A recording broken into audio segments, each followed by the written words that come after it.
நம்ம பள்ளிக்கல்வியில் பாடம் நம்ம தொடர்ந்து நடத்திட்டு இருக்கோம் இல்லையா, வெவ்வேறு வகுப்புகளுக்கு பாடம் நடத்துகிறோம்.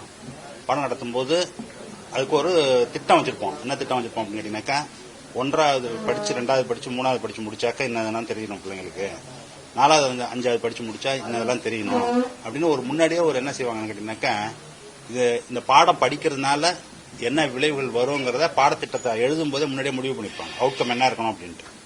அந்த அவுட்கம் அதுபடி இருக்கா அப்படின்னு பாக்குறது. வெறும் பரீட்சையை வச்சு மார்க் போடுறது ஒண்ணு. பரீட்சைக்கு வந்து இந்த கேள்விக்கு என்ன பதில் இருக்கான மார்க் போட்டு பாஸ் ஃபெயில் மார்க் போல மார்க்னு சொல்லிடுவோம். ஆனா அவங்க 5வது படிச்சுட்டு வெளியில் வரும்போது அவங்களுக்கு என்னெல்லாம் தெரியணும்னு முன்னாடியே அவங்க யோசிச்சு வச்சிருப்பாங்க. நம்ம மட்டும் இல்ல, தமிழ்நாடு இல்ல, இந்தியா இல்ல, உலகம் ஃபுல்லா யார் பாடத்திட்டம் வச்சாலும் அப்படிதான் வைப்பாங்க. அது மாதிரி வைக்கும்போது அந்த அசஸ்மெண்ட் இருக்குல்ல, லேர்னிங் அவுட்கம் அசஸ்மெண்ட் பேர். அது அந்த லேர்னிங் அவுட்கம் அசஸ்மெண்ட்டை இது வரைக்கும் மாநில அரசுல நம்ம பள்ளிகளில் நம்ம பண்ணது கிடையாது. யார் பண்ணுவா அப்படின்னு கேட்டீங்கன்னாக்கா, ஒன்றிய அரசு வந்து 4 வருஷத்துக்கு ஒரு தடவை பண்ணுவாங்க. அவங்க பண்ணுவாங்க. அது இல்லைன்னா என்ஜிஓஸ் பண்ணுவாங்க. நீங்க கேள்விப்பட்டிருப்பீங்க, பிரதமர் ஒரு என்ஜிஓ பண்றது, அதெல்லாம் பண்ணி கேள்விப்பட்டிருப்பீங்க. ஆனால் நம்ம இவ்வளவு பெரிய பள்ளிக்கல்வித்துறை வச்சிருக்கிறோம். 30,000க்கு மேல பள்ளிகள் இருக்கிறது நிறைய செலவு பண்றோம். பட்ஜெட்லேயே பெரிய அலோகேஷன் பள்ளிக்கல்விக்கு தான் பண்ணிட்டு இருக்கோம். அப்படி இருக்கும் பொழுது இந்த பள்ளி கல்வியினுடைய தரம் எப்படி இருக்கிறது, நம்ம சொல்லிக் கொடுக்கறது இவ்வளவு செலவு பண்றோம், இவ்வளவு ஆசிரியர்களை நியமிச்சு வேலை செய்யறோம்.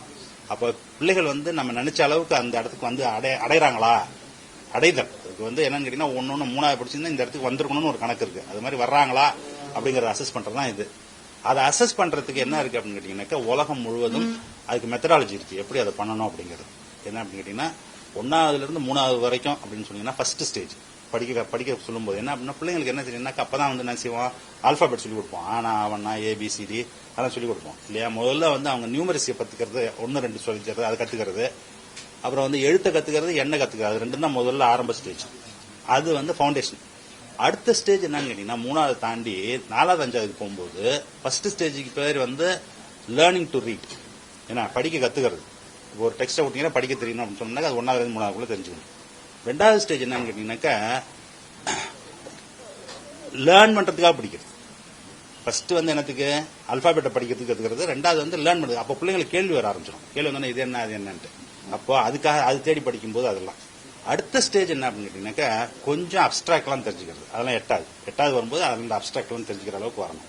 அப்போ நீங்க அசஸ் பண்றது எப்படி பண்ணுவீங்க அப்படின்னு கேட்டீங்கன்னாக்கா, ஒரு பிள்ளைங்க நம்ம ஒரு பாடத்திட்டம் வச்சிருக்கோம் அப்படின்னு சொன்னோம்னாக்கா, 3வது வரைக்கும் பிள்ளைங்க எந்த அளவுக்கு அடைஞ்சிருக்காங்க, 5வது வரும்போது எந்த அளவுக்கு அடைந்திருக்கிறார்கள், 8வது வரும்போது எந்த அளவுக்கு அடைந்திருக்கிறார்கள், அதை அசஸ் பண்றது தான் இந்த சர்வே. இதான் ஃபர்ஸ்ட் டைம் நம்ம என்ன பண்ணிருக்கோம்னாக்கா, தமிழ்நாட்டில் இருக்கக்கூடிய பள்ளிகள், இந்த பள்ளிகளில் வந்து நடந்துட்டு அரசு பள்ளிகள், அரசு உதவி பெறும் பள்ளிகள், இது 2லயும் நம்ம வந்து இந்த சர்வே பண்ணிருக்கிறோம்.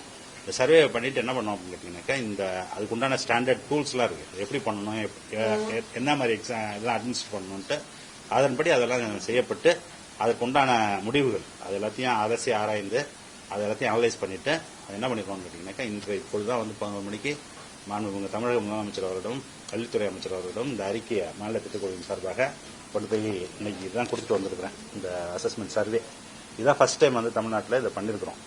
இதை வந்து இந்த அறிக்கையினுடைய அடிப்படை அப்படின்னு சொன்னீங்கன்னாக்கா, சாதாரணமா என்ன செய்வாங்க, இந்த மாதிரி அவுட்கம் வரும்போது அசஸ்மெண்ட் பண்ணும்போது எவ்வளவு வந்திருக்கு எவ்வளவு வரலன்னு சொல்லிட்டு விட்டுருவாங்க.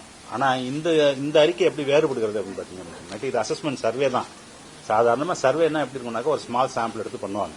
ஆனா இதுல என்ன பண்ணிடுவாங்க கேட்டீங்கன்னாக்கா, 9 லட்சத்துக்கு மேற்பட்ட குழந்தைகளை வந்து சர்வே பண்ணிருப்பாங்க. 3ஆம் கிளாஸ்ல 5ஆம் கிளாஸ்ல 8ஆம் கிளாஸ்ல கூட 9 லட்சம் பிள்ளைங்க இருக்கு. ஏன் அவ்வளவு பேரை பண்ண வேண்டியது அப்படின்னு கேட்டீங்கன்னா, இந்த சர்வே பண்ணும்பொழுதே இன்னொரு ஐடியாவும் இருக்குது. என்ன ஐடியா இருந்ததுனாக்கா, இப்ப நம்ம பள்ளிக்கல்வித்துறை செயலாளர் இருக்காங்க, அமைச்சர் இருக்காங்க.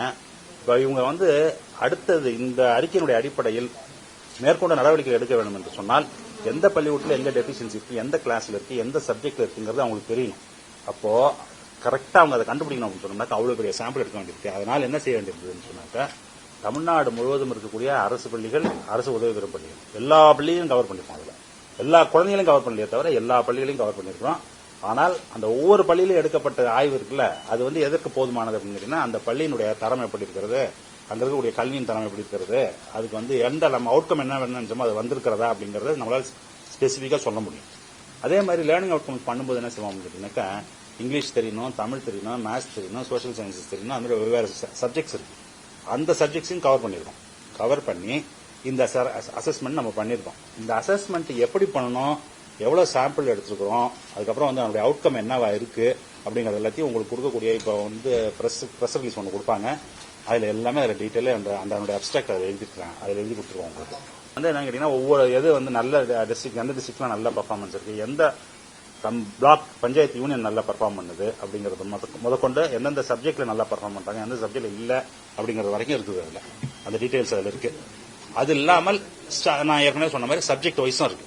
இப்போ அதுபடி பார்த்தோம் அப்படின்னு சொன்னோம்னாக்க எப்படி இருக்குன்னு கேட்டீங்கன்னாக்கா இங்கிலீஷ்ல, தமிழ்ல, சோசியல் சயின்சஸ்ல, என்வரன்மெண்டல் சயின்சஸ் அதுல எல்லாத்துலயுமே வந்து பர்ஃபார்மன்ஸ் என்ன இருக்குன்னு கேட்டீங்கன்னாக்கா நாங்கள் எதிர்பார்த்ததை விட நல்ல சிறப்பாக இருக்கிறது.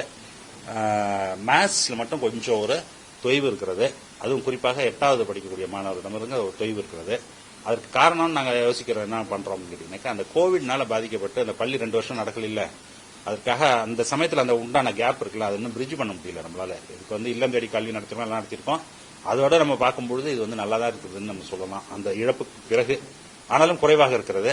அப்பொழுது இப்ப நாங்கள் இந்த அறிக்கையினுடைய அடிப்படையில் இவர் வந்து இப்ப நம்ம பள்ளிக்கல்வித்துறை செயலாளரும் அமைச்சர் அவர்களும் என்ன செய்வாங்கன்னு கேட்டீங்கன்னா இந்த அறிக்கையை எடுத்துக்கொண்டு எங்க வந்து இதுக்கு உண்டான ஸ்ட்ராட்டஜி என்ன பண்ணணும்னா அதை வந்து இந்த தரத்தை இன்னும் உயர்த்தலாம் அப்படிங்கிற முடிவுக்கு அவர்கள் வருவார்கள்ங்கிற நம்பிக்கையோடு அந்த அறிக்கையை வந்து கொடுத்துட்டு வந்திருக்கோம். முதலமைச்சர்கிட்ட இது டீட்டெயிலாக சொல்லியிருக்கோம். என்ன சொல்லியிருக்கோம்னா இதெல்லாம் நாங்கள் பார்த்துருக்கோம், இதாங்க நடந்துட்டு இருக்கு அப்படின்னு சொல்லிட்டு. அடுத்தது வந்து அவங்க ஒரு கூட்டம் போட்டு அதற்கு உண்டான மேற்கொண்ட நடவடிக்கைகள் எடுப்பதற்கு அவர்கள் தீர்மானித்திருக்கிறார்கள். அதுதான் நீங்க இப்ப நான் போய் பார்த்துட்டு வந்ததுல நான் உங்கள்கிட்ட கூப்பிட்டு சொல்லணும்னு நினைச்சேன்.